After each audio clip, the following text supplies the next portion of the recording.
All year, there's been a debate about what's really happening to international travel in the United States.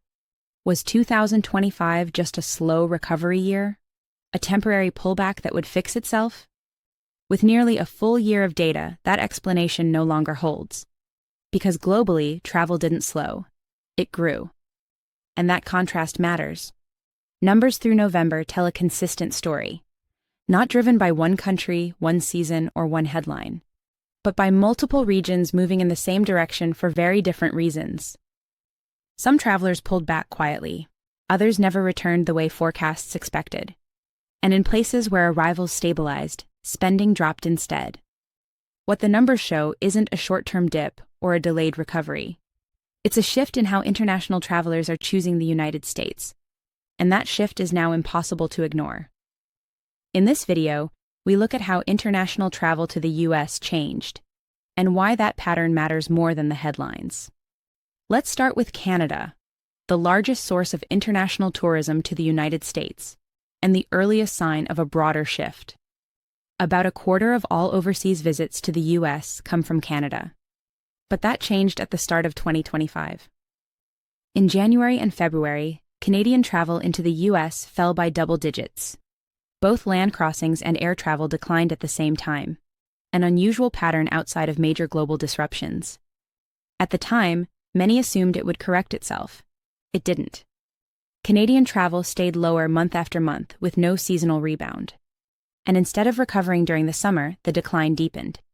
In the third quarter, the heart of peak travel season, Canadian arrivals were down nearly 30% compared to the year before. The weakness held across both land crossings and air travel, breaking the pattern of quick recoveries seen in the past. Canadians didn't stop traveling. Domestic and overseas trips to other destinations continued to recover. The pullback was specific to the United States. As the year progressed, the impact spread beyond border regions. Major destinations that rely heavily on Canadian visitors, including New York, California, and Florida, began seeing fewer repeat trips and shorter stays. By November, the pattern was no longer ambiguous. Canada didn't pause and then return. It pulled back early, and it stayed there. And once that held through the year, it became the first clear sign of a broader pattern beyond North America. Western Europe was expected to be a stabilizing force for U.S. travel in 2025. These are experienced travelers with a long history of visiting the United States. Instead, Germany finished the year with arrivals down in the double digits. Switzerland, France, and the Netherlands followed with significant declines and no meaningful recovery. Tourism visas fell. Total arrivals stayed below prior year levels. And unlike short-term disruptions, the pullback held as the year neared its end. What separated Western Europe from other regions wasn't affordability. It was confidence. Throughout 2025, stories about heightened border scrutiny, secondary inspections, and traveler detentions circulated widely in European media.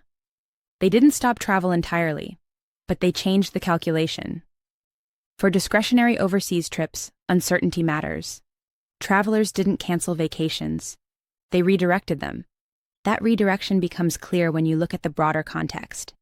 In 2025, global travel expanded. Many major destinations saw rising international arrivals. Against that backdrop, Western Europe's performance in the US stands out.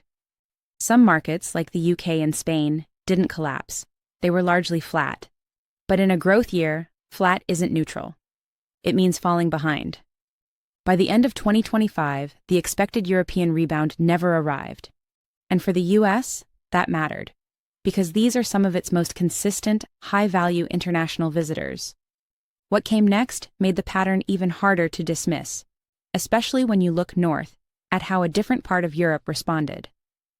Every major Northern European country sent fewer visitors to the United States in 2025 than the year before.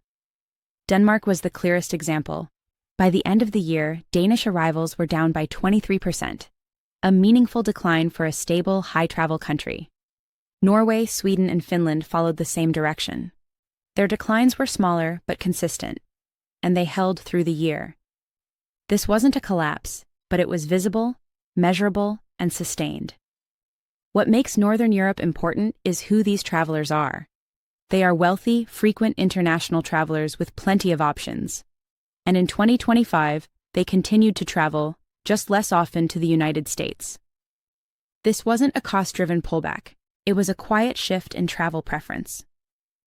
Throughout the year, travel advisories, widely reported detentions, and heightened political tension added friction to U.S. travel planning.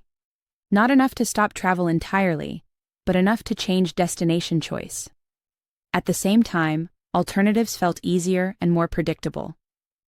Travel within Europe grew. Southern Europe absorbed demand.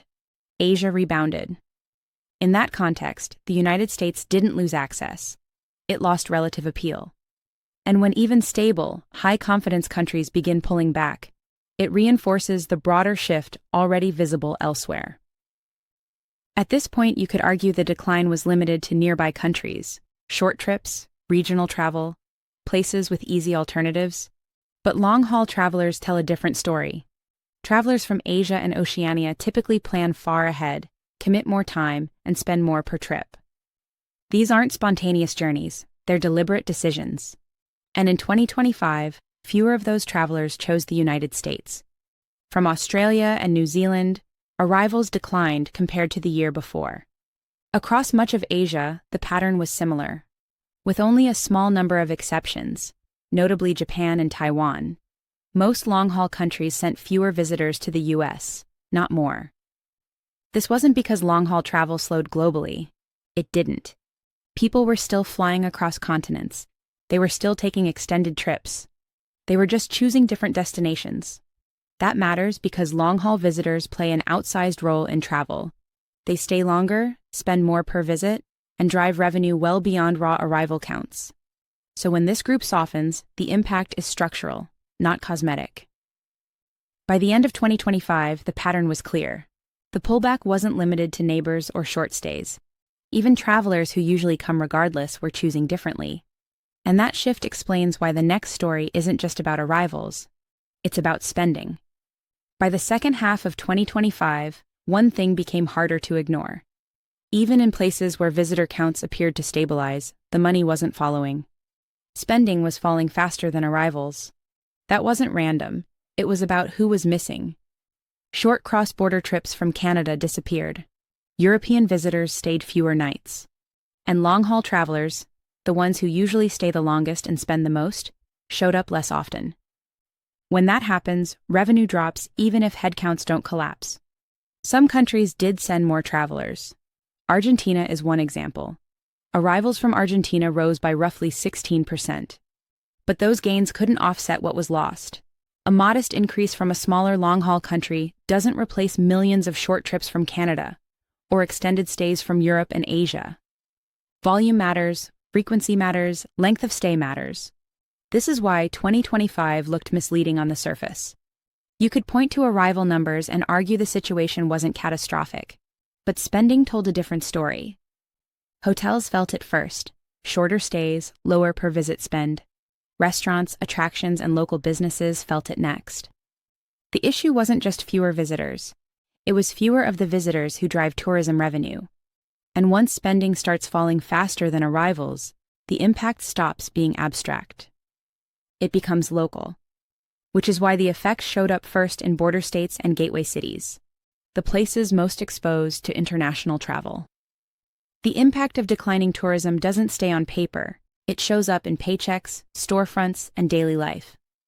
In border towns, the effects arrived first and hardest. Communities built around routine cross-border travel saw traffic dry up month after month. Fewer day trips meant fewer meals served, fewer hotel nights booked, and fewer shifts for workers who depend on steady visitor flow. For many small businesses, there was little margin for error. Reduced hours became common. Seasonal staff weren't rehired. Some family-run shops and restaurants simply didn't make it through the year. And the impact didn't stop at the border. Major destination states like Florida, New York, and California began feeling the strain as international travel softened. Fewer long stays meant fewer hotel nights.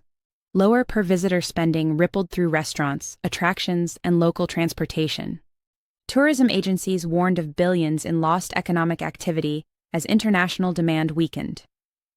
But behind those projections were real people, Housekeepers, servers, tour guides, drivers, seeing fewer hours and less income. This wasn't about politics or policy debates, it was about livelihoods. When international tourism slows, the damage doesn't hit spreadsheets first. It hits communities. And by the end of 2025, the consequences were no longer theoretical. They were visible, town by town, city by city, wherever tourism once filled the gaps. By the end of 2025, the decline was no longer just about flights or hotel bookings. It reflected something broader. Across multiple regions, confidence in the United States softened. Not overnight, not because of one event, but through a steady accumulation of friction, tariffs, political tension, border scrutiny, and a growing sense of unpredictability. Public opinion data showed U.S. favorability falling across much of Europe, Canada, and parts of Asia. Trust in U.S. leadership weakened in many of the same countries where travel declined. These trends didn't stop people from traveling, but they changed how people felt about choosing the United States. And in travel, perception matters. Tourism is discretionary. When confidence drops, travelers hesitate. They choose destinations that feel easier, calmer, and more predictable. That's what makes the shift in 2025 so important. The United States is preparing to host major global events, including the FIFA World Cup in 2026, events that rely on openness, goodwill, and global enthusiasm. If international sentiment continues to slide, the impact won't just be fewer tourists.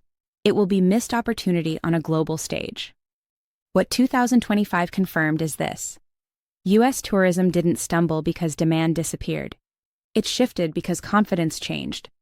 And unless that confidence is rebuilt, the decline won't correct itself naturally. That's the year-end verdict. If you felt this shift as a traveler, or seen it where you live, share your experience in the comments. Different perspectives matter here. Thanks for watching, and we'll see you in the next one.